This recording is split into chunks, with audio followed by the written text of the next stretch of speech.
ಬದುಕು ತುಂಬ ಕಷ್ಟ ಇದೆ ಕಣ್ರಿ. ಏಕಂತಂದರೆ ಒಂದು ಟೈಮ್ನಲ್ಲಿ ನಾನು 10 ಜನಕ್ಕೆ ಉಪಕಾರ ಮಾಡಿ ನನ್ನ ಕರ್ತವ್ಯಗಳನ್ನು ನಾನು ಮಾಡ್ತಾಯಿದ್ದೆ. ಆದರೆ ದೇವರು ನನಗೆ ನನ್ನ 47ನೇ ವರ್ಷವರೆಗೆ ಯಾವ ಕೊರತೆಯನ್ನು ಮಾಡಿಲ್ಲ. ಅಂದರೆ ನನ್ನ ಬದುಕು ಅಥವಾ ನನಗೆ ಆರ್ಥಿಕವಾಗಿ ಯಾವ ಸಂಕಷ್ಟ ಮಾಡಿಲ್ಲ.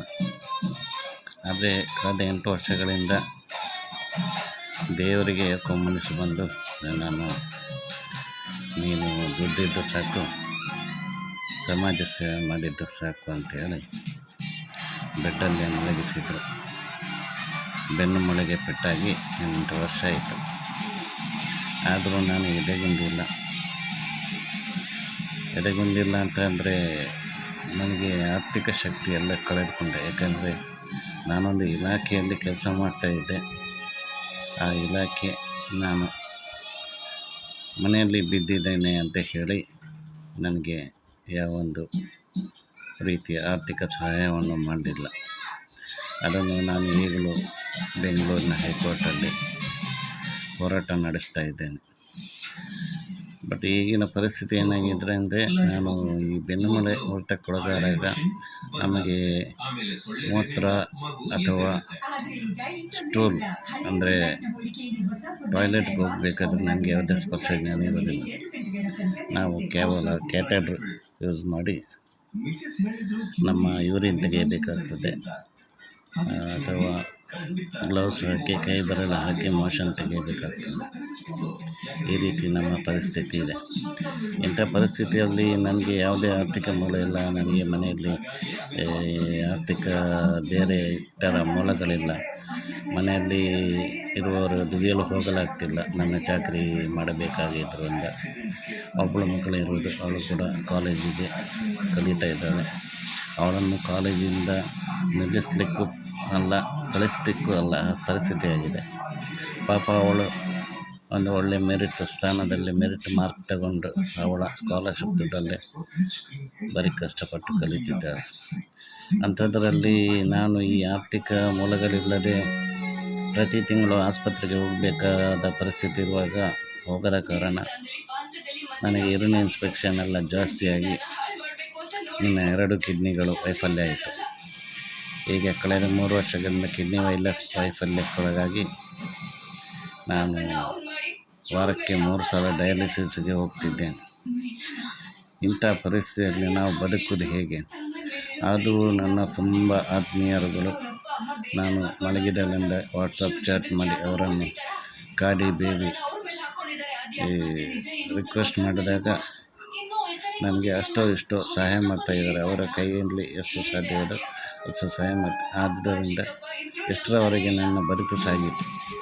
ಆದರೆ ದೊಡ್ಡ ರಾಜಕೀಯ ನಾಯಕರಲ್ಲಿ ಅಥವಾ ನಮ್ಮ ಜಾತಿ ಬಾಂಧವರಲ್ಲಿ ಅಥವಾ ನಮ್ಮ ಕುಲ ಬಾಂಧವರಲ್ಲಿ ಅಥವಾ ನಮಗಿಂತಲೇ ಒಂದು ಇರುವ ಜಾತಿ ಸಂಘಟನೆಯಲ್ಲಿ ಬೇಡಿದಾಗ ಯಾರು ಕೂಡ ಸಹಾಯ ಮಾಡಲು ಇದುವರೆಗೂ ಮುಂದೆ ಬಂದಿಲ್ಲ.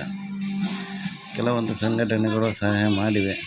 ಬಟ್ ಏನಂತಂದರೆ ನಮ್ಮ ಜೀವನ ಶೈಲಿ ಹೇಗೆಂದರೆ, ಈಗ ತಿಂಗಳಿಗೆ 10,000 ಮಿನಿಮಮ್ ಬೇಕು ನಮಗೆ. ಒಮ್ಮೆ ಹಾಸ್ಪಿಟಲ್ಗೆ ಹೋಗಿ ಮೆಡಿಕಲ್ ಚೆಕಪ್ ಮಾಡಿ ನಮ್ಮ ಸಂಪೂರ್ಣ ಆರೋಗ್ಯ ಚೆಕಪ್ ಮಾಡಿ ಹೋಗಿ ಬರಬೇಕಾದ್ರೆ ಬ್ಲಡ್ ಚೆಕಪ್ಪು ಮತ್ತು ಆಸ್ಪತ್ರೆ ಚಾರ್ಜು, ಡಾಕ್ಟ್ರ್ ಚಾರ್ಜ್ ಎಲ್ಲ, ಮತ್ತು ವಾಹನದ ಚಾರ್ಜು ಬಾಡಿಗೆ ಮಾಡಿ ಹೋಗಬೇಕು.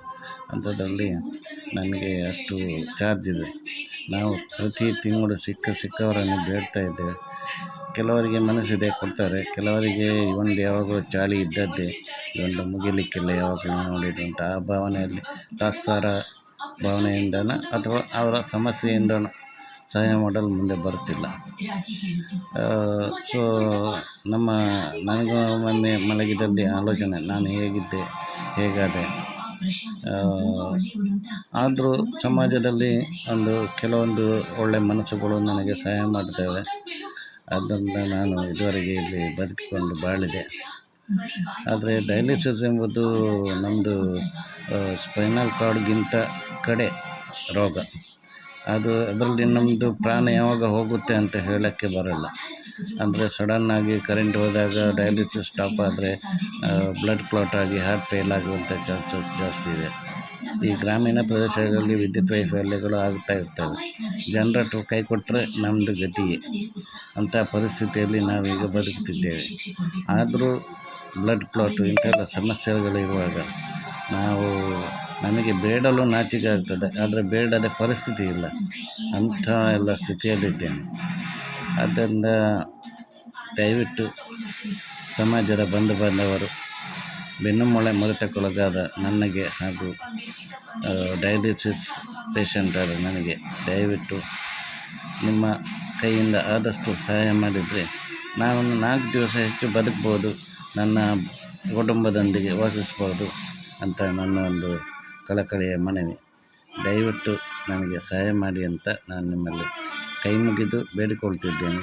ಕೈ ಮುಗಿಯಲು ಆಗುತ್ತಿಲ್ಲ, ಯಾಕಂದರೆ ನಾನು ಒಂದು ಕೈಯಲ್ಲಿ ಮೊಬೈಲ್ ಇಟ್ಕೊಂಡು ಈ ವಿಡಿಯೋ ಮಾಡ್ತಿದ್ದೇನೆ.